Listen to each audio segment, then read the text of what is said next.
podcast party to slay a dragon. Violet, as you step into the artificer's workshop, the smell of daffodils and spring twilight and birdsong and gossamer wings and starlight fills your nostrils. The looming green, seaweed-haired, wrinkled faces of the two massive trolls as they haul themselves up out of the broken floorboards of the workshop, their eyes fix on you.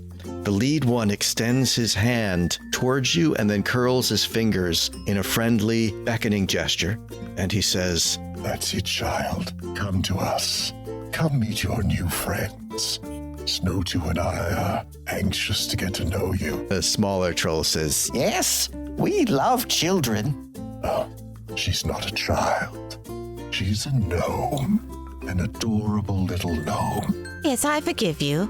"Of course, you'll have to forgive Snowtoo. She's a little thick." and he slaps Snowtoo's side of her head a little bit as he steps a little closer to you. However, we have already rolled initiative, and Maliboo, you have the first move.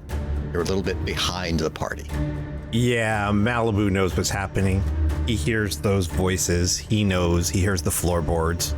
He's going to move back towards his friends, so west, and he can get to a spot where he's in between all three of them. And you've all noticed when Maliboo goes into his fighting rage, his beauty rage, his hair flows and he looks beautiful and amazing and gives you pause. This is the first time you're going to actually see him be angry. The bonus action, I'd like to rage. Since Maliboo can't see them, he's going to use his action to step in front of Violet, to scooch around her. Oh, there they are. And go to the top of there's like a landing there, and the stairs rise from the workshop area into a sort of an office area. It's all one space, but where the trolls came up through the wooden floorboards is a little bit of a raised platform. So you suspect they were lying underneath the platform. The floor where you're standing is stone. Okay. And Maliboo's going to look up, because he can see them now, and he's going to look up and he's going to say, "You leave my friends alone. Leave them alone." And that's going to be his turn. Curse, it says, "Of course, Maliboo. No one's going to hurt your friends, son. We just want you, dear boy. We want you to come home with us. You want to come home, do you? I know things may not have been quite right at home, but I assure you it's going to be all right from now on. Just put down the sword and come and give us a hug." With the other hand, he's actually holding that giant tank, which he's not completely sure what it is. He heard them talking about it, but he doesn't really get it. And he's going to look at them and say, "Okay, I'll go with you. Just leave them alone." Curse, it says, "Of course, just come a little closer to ask your friends to back away." Belton, in any case, while this dialogue is happening, it is your turn. I guess I'm going to try to see if I can determine any deceit in the voice of the troll that is speaking to Maliboo. Why don't you go ahead and make a wisdom insight check? That is an 11. The troll seems tense, and there is an undercurrent of hostility. The creatures seem dangerous and menacing. It's impossible to say whether they're actually lying or not, however. Okay. Their hackles are raised and they're quite tense, but you don't know that they're like definitely plotting to kill Maliboo if he goes over there. Okay, does Violet look like she's gonna go over and join them? Does she look completely dazed, or does she look like she's sort of stepping forward towards the trolls? I'd say that's your insight check for this, for your turn. You've just got your action at this point. I would call for another insight check to discern what's going on with Violet. So I am going to check in with Violet, because I'm not gonna just shoot without actual hostilities happening here. Go ahead and wisdom insight check. I would also say, if you prefer, you could also do an intelligence arcana check instead. Yeah, intelligence is garbage, so I'm gonna go with wisdom insight. A 17. You kind of lean in around the side of Violet's face, and you see that she is smiling blissfully, and there are two glowing purple circles, almost superimposed like eldritch contact lenses, hovering in front of her eyes. Like she is clearly under some sort of enchantment. If I notice that, then I'm just going to use my movement and try to squeeze past her and step in front of her. Yeah, she doesn't resist you. Yeah, just turn, like trying to block her from moving anywhere forward towards these creatures. That's it for my turn. It is the troll's turn. Snow 2, the smaller troll, moves a little closer to the group, and Cursit actually steps towards the back of the office space, and he smashes open a window directly behind a work table at the west end of the building. And he turns to Violet and he says, My dear, I'd like to show you something very interesting and very pretty. Would you mind just stepping over here? My Snow 2 and myself, I could use your help with something. Snow 2's gonna hold an action. Violet, it is your turn. Oh, Belton, things have really taken a great turn here. I'm so glad we met our friends here. I'm just gonna go over to the window because it seems like there's something nice over there that what was his name? Cursit? What a strange name for something so nice. All right, well, here I go. Violet, no! Yes? What is it? I don't think that's a good idea, Violet. I don't think you're in your right mind. You don't? The charm that Violet is under does not change her relationship to Belton. It just makes her regard Cursit as a good friend of hers. So you're getting conflicting suggestions from your friends. Yeah, I'm picking up what he's putting down. I'm going to run this as a competing persuasion check, Belton, between you and the troll. Okay. So you can make a charisma persuasion check that's going to be contested by Cursit's charisma persuasion check. Okay. However, Cursit's charisma persuasion check, because Violet is charmed, will be made at advantage. Belton rolled a 23 on his persuasion check. Nice. Yes! So, Violet, your gaze flickers between Belton and the troll. The troll smiles a little wider. Both of them grin and their eyebrows raise, and they're both encouragingly beckoning to you. But somehow, your words of your friend Belton get through to you a little more than the entreaties of your new friends, the trolls. So you hesitate where you are. You don't have to move towards the trolls.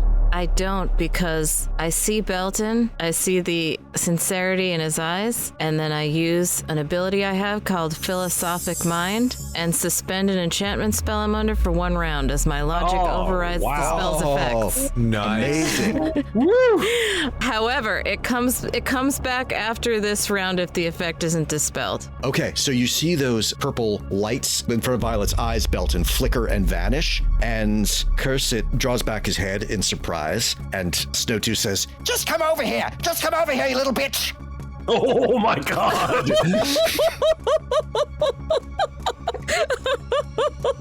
Slow turn from Belton to this troll. Did you just call my friend a bitch? You're going down! And pulls out the dagger. Once between long rests, at the start of your turn, you can suppress the effects of an enchantment spell you are under for 1 round as your logic overrides it. It does not require an action.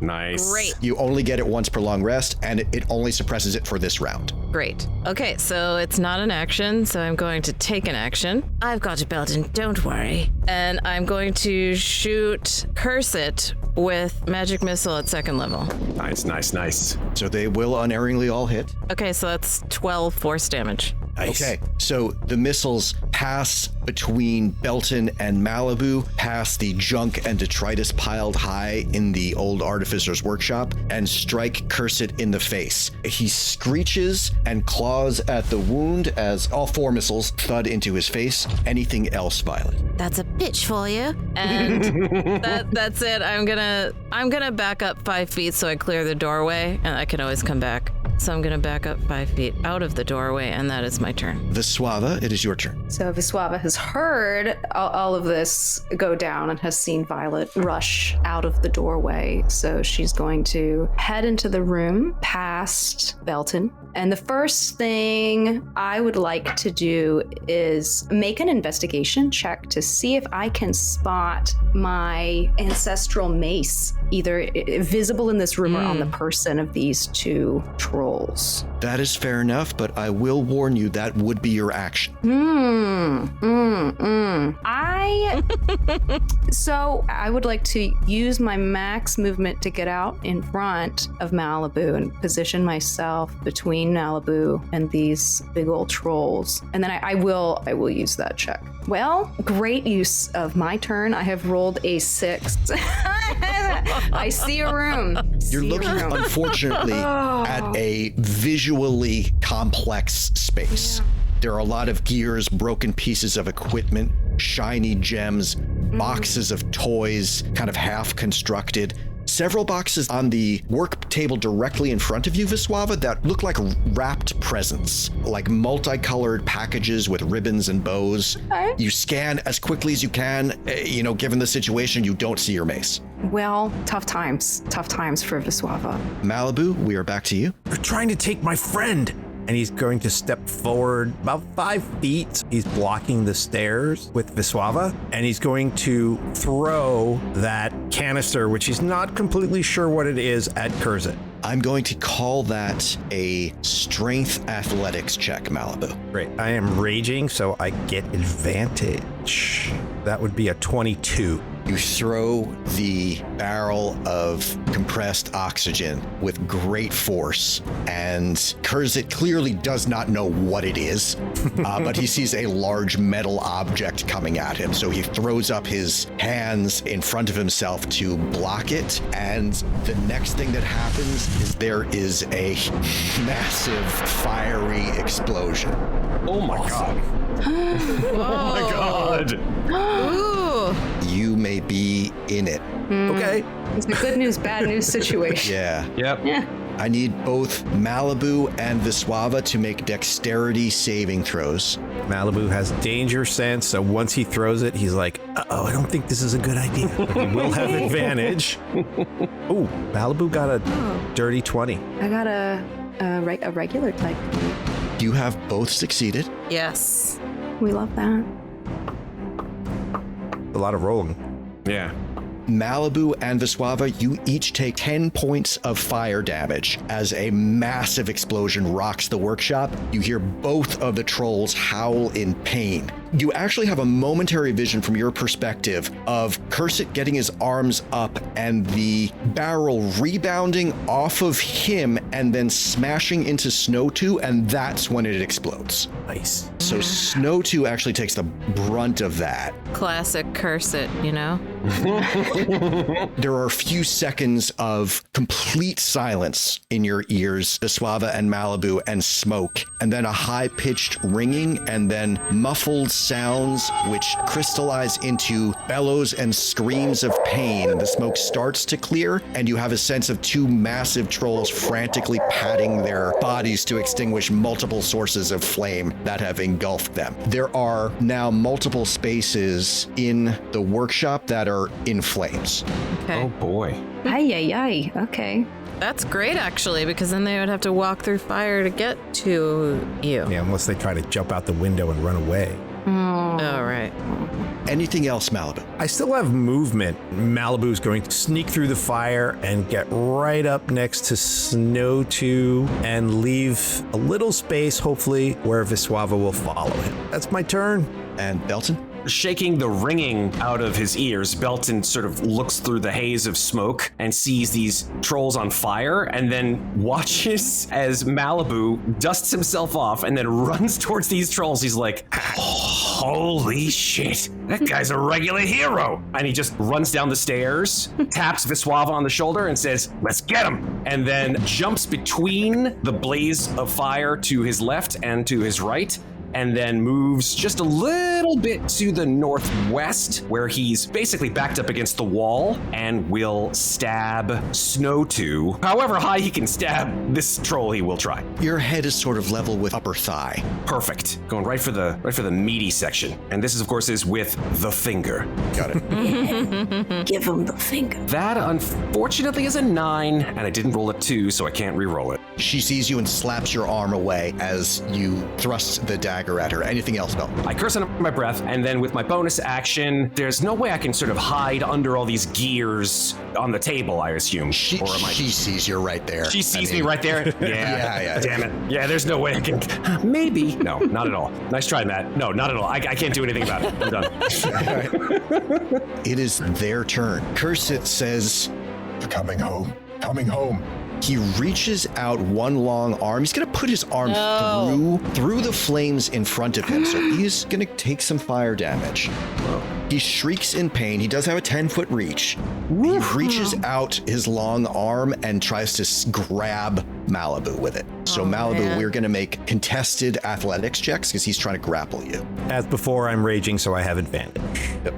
Maliboo got a 21. That's pretty good. Great. He grabs you by the collar, Maliboo, with that 21. You jerk your body away from him. Part of your cloak tears off in his fingertips. He withdraws his hand back through the flames, cursing, but you did get away from him with that 21. He did not get higher than a 21. Great. I'll never go with you. Never. That is his action. Meanwhile, Snow2, her lip curls in a sneer, Belton, and she raises basically like a broken piece of wooden machinery that she's using as a club, and she's going to take a swing with it. 18 to hit, Belton? Oh, that will hit, yeah. 14 bludgeoning damage. Ouch! Ooh. Yeah.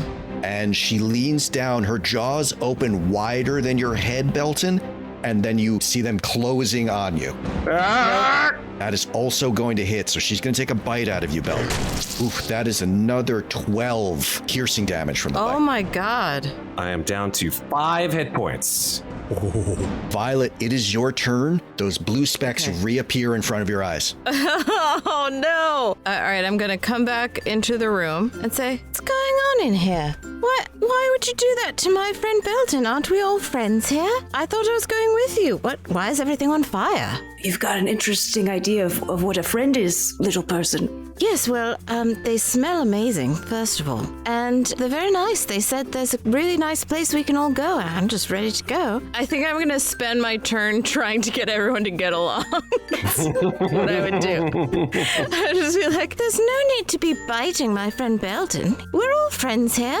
No, we really aren't. Snow2 seems to barely hear you over the chaos of this room. Vyswava, it is your turn. Vyswava jumps on this table in front of her and crosses in between the flames within melee range of Cursit here in the back corner of the room. And I'm going to use my multi-attack. So I get 2 scimitar hits and then a pokey poke with my dagger.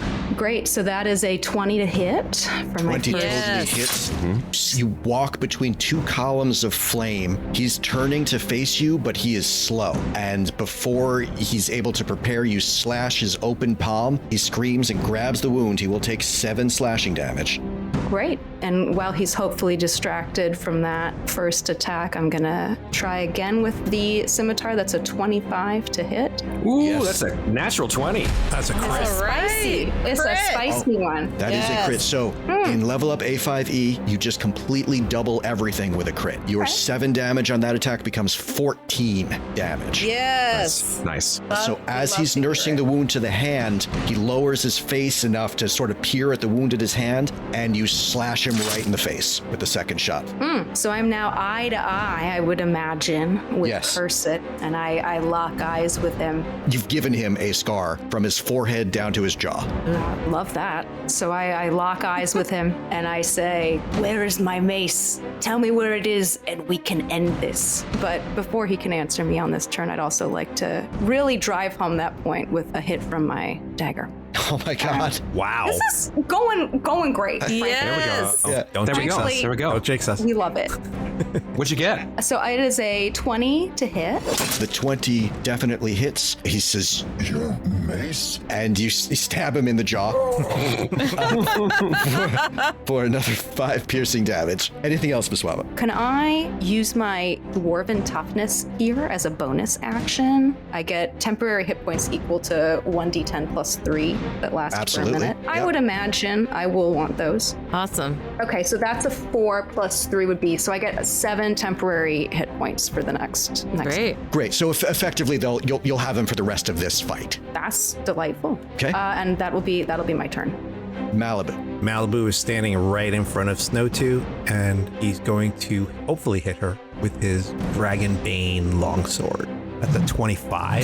Nice. 25 totally hits. That's 13 points of damage, and when he hits, fire runs down his arm, and he's going to be like, remember this? And she'll take another 4 points of fire damage. Okay, so that's 17 damage total. And then with his bonus action, he's going to take his a little bit of rusty, rotten shield, and he's going to try to smash her with it. A 14? A 14 does not hit. Her hide is a little too thick. It hits her, but it just kind of bounces off of her thick hide. She looks up at you. Tears are in her eyes from the burn wounds from hitting her with the Dragonbane. And she says, Maliboo, what have I done? What have I ever done to you but love you as best that I could? I may have had my faults, but we can start over. We'll start over. Belton, it is your turn. I feel no sympathy for you whatsoever, lady. I will proceed to try to stab her right in the thigh again and dig it in real good. That's a 21 to hit. Yeah, totally hits. That is 6 piercing damage, plus the sneak attack, another 11. Nice. Ooh. 17 total. Seeing that I'm in dire straits at this point, like she just took a giant bite out of my upper body, so I will bonus action disengage and get the fuck out of dodge. Running by Violet going, oh crap, purple lights again. Wake up! Running 35 feet behind you and coming up to the top of the stairs. Cursit spits a gob of blood onto the floorboards in front of you, Vyswava, raises one clawed hand over his head and brings it down towards you. He has crit you. Oh, no. Yikes. Hi, everybody. Hope you're enjoying episode 9 of Podcast Party to Slay a Dragon, presented by Cast Party and EN Publishing. The show will be back shortly for the second part. For this series, we're using Level Up Advanced 5th Edition to enhance the classic D&D 5e experience. For more info on these cool new rules and enhancements for your 5th Edition D&D games, visit levelupA5E.com.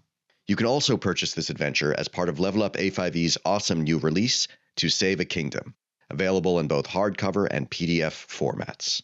Thanks so much to all of you who helped make Attack on Coppercoil become a gold bestseller on Dungeon Masters Guild. As a result, this adventure will form the second part of a new Cast Party actual play podcast series, together with Secrets of the Blind Palace. This series will premiere in October 2024, right here in this feed. Returning for that show will be Katie Lear, who appears as Vyswava Fedap in this episode of To Slay a Dragon. Katie is a licensed counselor, D&D enthusiast, and New York Times featured author interested in making anxiety therapy fun for kids. When she's not in the therapy office, Katie runs a D&D-based online coaching program for tweens and teens called Young Dragonslayers. Young Dragonslayers helps kids and teens forge meaningful friendships and practice social skills through online D&D. They connect kids with like-minded peers across the US and Canada to embark on a homebrew adventure facilitated by a professional DM in a safe and inclusive environment. If you happen to be in the Charlotte, North Carolina area, join them for summer camp this July. Their online course, Dragon Leaders, will be available to aspiring dungeon masters everywhere starting this summer. Learn more at youngdragonslayers.com. This summer, Cast Party returns to the Good Witch in Hastings-on-Hudson, New York, on Saturday, July 13. Join us for an evening of dragon slaying, dungeon delving, treasure hunting adventure. Our professional dungeon masters will lead your party through a tabletop adventure, no previous D&D experience necessary. Admission includes a 3-hour Dungeons & Dragons experience with a professional dungeon master, a delicious drink and snack courtesy of the Good Witch, plus a few surprises. Located a short train ride from New York City in historic Hastings-on-Hudson Station on the Metro North Hudson Line. Planning to attend with a group? We'll make sure you're seated with friends and family. New player or attending alone? We'll make sure you're at a table to suit your experience level. Tickets are now on sale at cast-party.com. There are only 9 tickets left, so don't wait to grab yours. Now available on Dungeon Masters Guild is The Last Voyage of the Cold Comfort by yours truly, with full-color maps by Cast Party's Carolyn Fox. Deep in the Underdark beneath the Sword Coast, adventurers discover the secrets of a mysterious vessel adrift on the Dark Lake. This is a new 2 to 3 hour short Dungeons & Dragons adventure for 3 to 7 characters, levels 1 through 4. Look for The Last Voyage of the Cold Comfort on dmsguild.com or follow the link in the show notes. Cast Party's professional dungeon masters are available to hire for online games. We have games for kids as well as adults, and our DMs can run almost any of the official Dungeons & Dragons 5th edition adventures, as well as third-party adventures and even some we've created ourselves. Details at cast-party.com. Do you ever feel like you have a great visual picture in your head, but you need a little help putting it into words? Well, with a subscription to Describe, you can access thousands of descriptions of monsters, spells, locations, and more, as well as maps, music, and sound effects to enhance your games, only at describe.com. That's DSCRYB.com. Would you like 10% off that subscription? Follow the link in the show notes and use the discount code CASTPARTY, all one word, all caps, to save 10% on your first subscription. As always, we're offering monthly free adventures with our Dungeon Masters. These free games fill up quickly, so if you'd like to grab a spot, you should join our email list or our Discord server. Links to both can be found at cast-party.com. If you enjoy Podcast Party, please follow the show, rate us, and leave us a review. We'd love to hear from you.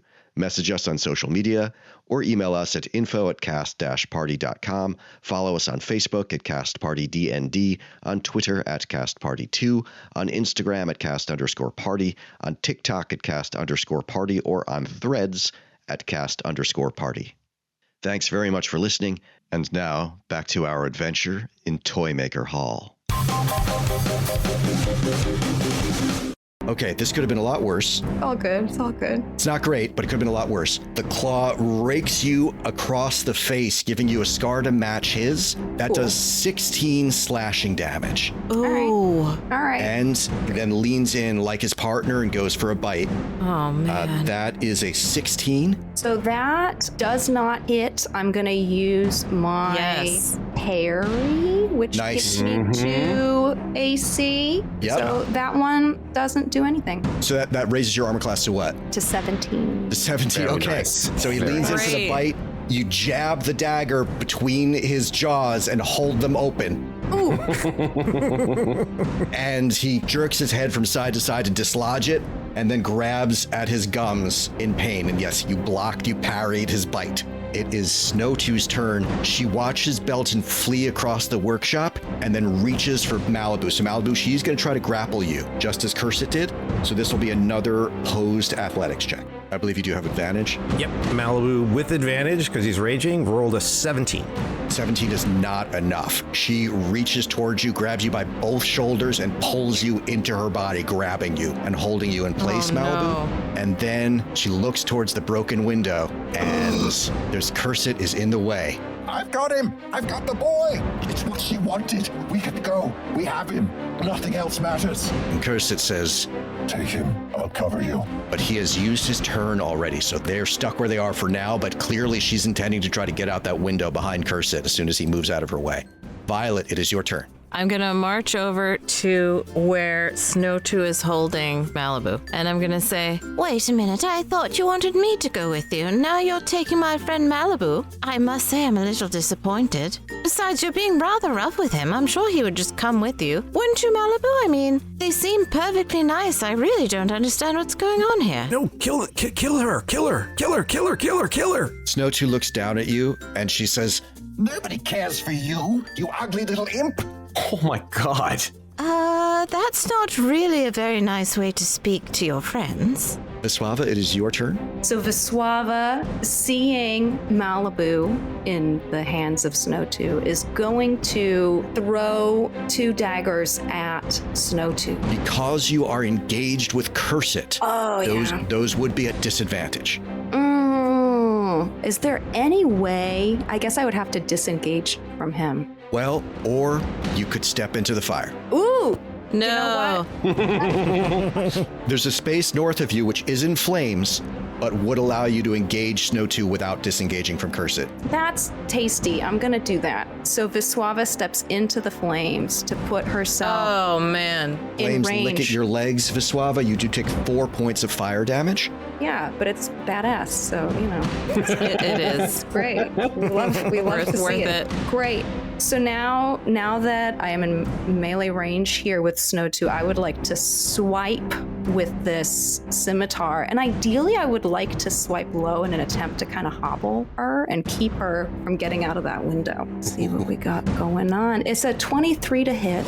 Sure will hit. Yay! Love this. Okay, so that'll be 6 slashing damage here. You slash her just above her knee. Great. And I'll try one more time. It's a 12 to hit with Yeah, this the one. 12 does not hit. It's just sort of scimitar just rebounds off of her rubbery skin. Less lucky. I still have one attempt I can make here with this dagger, and I would love to try to jab this dagger low into her leg to attempt to immobilize her. Oh, that's a 7 to hit. 7 does not hit. Yeah. Now, I will just call out, Katie, you are standing in the flames. If you start your next turn in the fire, you will take some more fire damage. You can safely snap away from Snow 2 because you would not be leaving her reach. Great. Well, then how about I do that? I'll use the last of my movement here to hop back over this fiery area closer to Curse. And Maliboo, it is your turn. So I'm just grappled, right? Not restrained. You have the grappled condition. Your speed is 0, and it can move you around, but that's it. Yeah, you are not restrained. Great. Maliboo's going to take his sword and try to jab it into her. He's not going to try to escape. Ugh, that's a 12. Now she squirms out of the path of the blade. With his other hand, he's going to use his bonus action to smash her with his shield. That's a 20? Yeah. Or 7 points of bludgeoning damage. As she's grabbed you around the waist, you just sort of do the garbage can lid move and just with both hands smack her in the face overhead with the shield, like swinging it behind you. And there's a clong as it dents her forehead. She will take the 7 bludgeoning. She is still up. How bad is she looking? You don't have a great view of her from where you are, but you know her. She's taken a lot of punishment. She does not have much left, but she's got a death grip on you. Belton, it is your turn. Belton sheathes his dagger, pulls out his short bow, aims at Snow 2, the troll that's holding Maliboo, and shoots as well as he can for this troll's eye. That's a 24 to hit. Yes. And you will get sneak attack. So 6 piercing damage, plus I get to reroll 2s. So that is 6 plus 8, 14 sneak attack, plus the 6, so that is a total of 20 damage. Nice. Put an arrow into her eye, Belton. Her arms release Maliboo. She takes a few staggering steps and then crashes backwards onto the floor of the workshop. Get out of there, guy! Burner! Belton, anything else? With my bonus action, I will dash and move as quickly as I can to the south and come around where Vyswava is. It is Curset's turn. Curset uses his action to completely demolish and widen the window and surrounding wall behind him, creating a gaping hole in that wall that is large enough for him to get through. And he then leaps through it with his movement. Now, Vyswava, he's not taking the disengage action because he uses his action to break the wall. So you can go ahead and op attack him as he jumps away from you. Love that. So I take a swing at him as he tries to leave, and it's an 11 to hit. Okay, so he does crash through that wall, leaving shattered glass on the desk behind him, lands with a heavy thump, and you see him immediately run north out of your line of sight into the darkness. Snow 2 is completely still and motionless, lying on the ground, and you see her fingers and feet begin to twitch, and then her head suddenly jerks up and she lurches back up to her feet. You see that her wounds are slowly closing and she's blind with rage. She's not going to try to grab Maliboo again. Maliboo, she tries to claw at you. That will hit Maliboo. 10 slashing damage reduced to 5 because you're raging. Didn't do much, Mom. To lean in for the bite, a 20. Oh, yeah. 16 piercing gosh. damage on the bite, Maliboo. Again, you are raging. It is reduced to 8. Okay, that one hurt a little more, Mom. Violet, it is your turn. I'm standing right next to Snow 2, and I'm just going to start poking Snow 2 in the leg because that's all I can reach. And I'm just going, excuse me, hello. What is going on? Hello.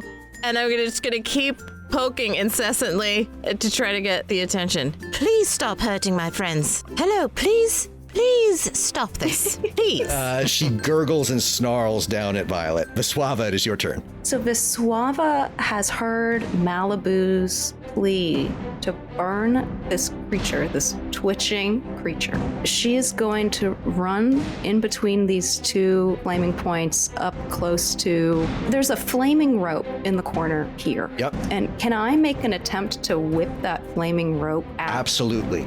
So I'm going to call that an attack with an improvised weapon, Vyswava. Mm-hmm. So you can go ahead and make a d20 roll and just add your strength bonus to it. Great. But you are actually now flanking Maliboo and Violet, so you should have advantage. Yes. Heck yes. Well, let's see what happens. Yes. Okay. So with advantage, that's 21. I reach out for the end of the rope closest to me that is not fully in flames, haul it back as far as I can, and then with as much force as I can muster, cast my arm forward, striking it like a whip, hoping to make contact with Snowtooth's body. The flaming rope does land on the center of her back. Go ahead and roll a 1d4, Vyswava. That is a 3. Okay, 3 fire damage as the flames sizzle into her back. She screeches in fear and pain and starts trying to pat the wound. Anything else, Vyswava? No, that is it for me. Maliboo. Maliboo's going to take his Dragonbane longsword and try to kill her with a 10. No, she frantically blocks that shot, Maliboo. Anything else? Bonus action, smash her with the shield again with a 6. No, she just punches the shield back towards you. Anything else, Maliboo? No, that's my turn. Belton. Belton is frustrated by his friend's inability to kill a troll. So he will walk up to the nearest gout of flame, grab his arrow for his short bow. Would you allow for, as a bonus action, for Belton to stick the arrow that he has in his hand into the flame, lighting it? I like the cut of your jib. I am going to require a sleight of hand check to execute that move. As a bonus action. That's correct. And if you fail it, you're going to lose the arrow. Okay, that's totally fair. Sleight of hand is kind of Belton's jam. So dexterity sleight of hand. That's a 14. DC I had in mind was 13. So you do light the arrow on fire. No one calls my friend a bitch. And then shoots the arrow straight for this troll. Now, if this was a movie, this would 100% hit her. I know. Let's see. That's an 18. Maybe it is a movie. Okay, so piercing damage is 7. However much fire you determine, but the sneak attack, so that's a total of 15 damage. Ooh. She looks up as the arrow, the flaming arrow, glides towards her across the workshop. Her eyes widen and it goes into her mouth and down her throat. Smoke and flames are pouring from her mouth and throat. She clutches and then collapses into the flaming rope as the fire from this section of the workshop spreads and engulfs her body. Snowtooth is destroyed. Belton drops to his knees and he's like, "Ha! That was fun!" Is it your intention to attempt to pursue Curse It? Belton would look at Maliboo and ask Maliboo, should we go after the other one? No. Promise me we'll go another day and get him. Promise. Okay. I promise. Good enough. Okay. Let's get the dumb mace and go.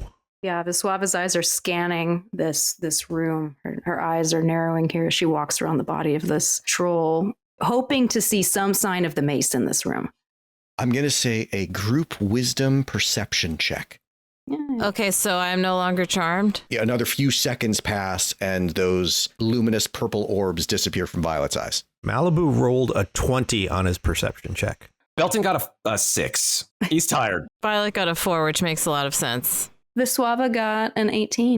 So that is a group success. It's a frantic scene because more and more of the space is being consumed by the spreading flames from the oxygen canister. You know the mace. The mace would not immediately, melt into slag under the heat that you're seeing in here, Vyswava. Your mace is not in here. Maliboo, with that 20, you do notice a particularly appetizing looking present, which the flames are spreading towards. It has opalescent purple wrapping paper and a polka dot red and green bow tied around it and a layer of dust. Maliboo's going to grab that because he's a kid and tuck it under his arm. By the time the search is complete, the workshop area is becoming too dangerous to linger in because of the spreading flames. We need to look somewhere else for this mace. Yeah. I'm so sorry.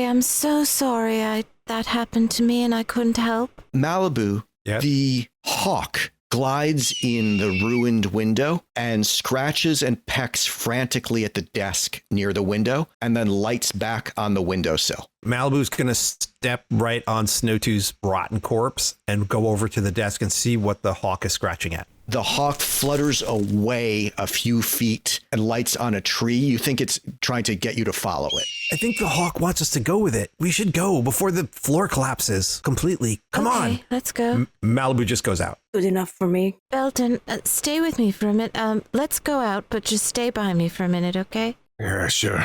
And then we go out. Belton, I'm so sorry. Please, here, take this. And I'm going to cure wounds on Belton for 4 hit points. Thanks.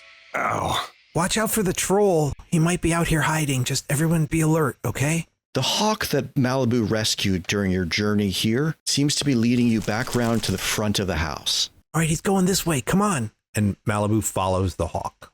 Following a bird? Yeah, he's my friend. I'm going to tear off a piece of fabric and tie it around my face to block my nose because I'm not willing to have that happen to me again. So Maliboo follows it around to the front of the house where all the heads of the dwarves are. You can see fire now from most of the windows on the western side of the mansion. I think this place is going to burn down. Hawk is moving away from the mansion. It lands on the edge of a ancient well in the courtyard outside the mansion, and you can see the slumped form of Junog sitting collapsed against the well with his back to the well. Well. Oh my gosh. Is he dead or is he alive? His chest is rising, but his breathing is ragged. His head jerks, and he seems to try to get up as he hears you approach, and then he just sags back down. I didn't get far. All right, Vyswava, you win. You have what I'm looking for? He jerks his head towards the windlass on the well behind him. Pull it up. Maliboo will turn the crank and pull up the bucket. It is old and rusty, but there's clearly something heavier than an empty bucket on the other end, Maliboo. When you raise it, dripping with brown water and detritus and mud from the bottom of the well, is a burlap sack. I think that's it. You want me to get it? Give it to me. Push it over. He gives it a little push so it swings towards her. The bucket swings towards you, Vyswava. I grab the bucket. I take the burlap sack out as quickly as I can. I'm fumbling with the opening of this bag and reaching inside to see what I can find. You see the gleam of metal in the moonlight. You know you're looking at the haft of your grandmother's mace. Junog's ear is kind of bent towards you. He says, Still there? I'm still here, and it is still there. A deal is a deal. No harm will come to you here. He sort of laughs thickly and he says, Just leave me here to enjoy the moonlight, will you? Wait a second. Hold on. I'm not one to usually take advantage of other people in situations like this, but let me say something out loud, Vyswava. This guy knew where the mace was in the whole flippin' time. He made us do his dirty work by killing off those trolls. Well, one of them anyway. And then he gives you the mace? I don't think that's right. He says, But she'll keep a promise. I set dwarven honor for you. I didn't promise. Can Maliboo push him down the well? he's really big. I mean, you can certainly try. Am I still raging? You don't lose rage when you Rage is like a minute, right? Yeah. I think you're not. You're not. Okay. Damn. He's Maliboo's very going to give it a badly shot. Injured. I don't know if this is a good idea. So Maliboo's just going to try to shove him down the well, and he's blind. Do I get advantage? No, it's just, This is dark. This you is do not get dark. advantage. That's Oh my 25. Oh my god. He chuckles grimly at Vyswava. You grab him by his legs and flip him. And he's... No, Maliboo! Oh my god. He disappears. What? I run over to the edge and I say, hello? There's no response. Thank God. All right, let's go back. No, We wait, won. wait. Wait. What? Vyswava is fumbling with the end of the haft of the mace. There's a circle of runes there, dwarven runes, and she's spinning a ring, almost like a combination lock, and she's rotating this ring at the bottom of the haft of the mace. And as she does this, the bottom of this haft pops off, revealing a hollow compartment inside of this mace. She reaches in, hoping that what was once there is still inside. Your fingertips close over a bound piece of tanned goat skin. She pulls out this bound goat skin, crosses to Violet, extends her hand to Violet and says, "A deal is a deal." The map? And Vyswava nods and she says, "You have earned it. You scratch my back, I scratch yours. I have my mace, and now you have your map." Thank you. Take it. Vyswava passes to you, Violet, the coward's map. You'll need time to study it, but you immediately know is no mere mundane map. It is a magical artifact in its own right. Take time for you to learn its nature. Where do you think you will go from here? Do you still have these dreams to fight this dragon that only you can kill? Yes, we have to. We have to try. If that is truly what you wish to do, I will tell you, I believe the only way that you can do this thing is to meet with another of my kind. You need to visit Theobald Troya. When Cirothe fell upon my town, the only man who stayed and returned alive was Theobald Troya. And the last that I heard, he and his holy men were trying to create a weapon to defeat this dragon. I do not know if they have succeeded, but if there is anyone who knows what you can do, it would be him. What kind of weapon? They are smiths. I believe they would be smithing something, but other than that, I do not know. It is a crazy idea to me, frankly, but if it is what you want to do, you have to speak to him, and he will help you try. Where is he? The last I heard, he was living alone by himself with a dream of creating the weapon that we had not created before that could defeat Cirothe. You can find him living in a hermitage, and he is near Deepall Point. The last that I heard, you could look for him there. Thank you. Yes, thank you. I hope he can help you, and thank you for helping me. You're a total badass. You know, frankly, I do think that when this scar heals, yes, it will look pretty badass. In fact, I'm not displeased. Yes, I didn't think you could look cooler, but now I see that it's possible.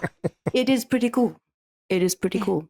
With that, Vyswava parts ways with you, leaving with a piece of her honor redeemed, her heirloom reclaimed, to lead her people in last chance, having directed you to Theobald Troya, the dwarven holy hermit who was the last refugee to escape Deepall Point. He keeps a vigil nearby, may be able to help you use the coward's map, find their way through Deepall Point's secret tunnels into the Desolation, and to get your hands on the weapon that the dwarves of Deepall Point were crafting to defeat the dragon, Cirothe.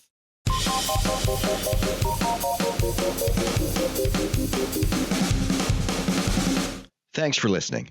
This episode was dungeon mastered by me, Tal Aviezer, with Andy Cannistra as Maliboo, Carolyn Fox as Violet, Matt Gordon as Belton Freedew, and Katie Lear of Young Dragonslayers as Vyswava Fedap. Visit youngdragonslayers.com to learn how they help kids and teens forge meaningful friendships and practice social skills through online D&D. This episode was edited by me and Carolyn Fox. Some sound effects in this episode are courtesy of Describe. If you enjoy Podcast Party, please follow the show, rate us, and leave us a review. Thanks very much for listening. We'll be back in 2 weeks with episode 10 of To Slay a Dragon.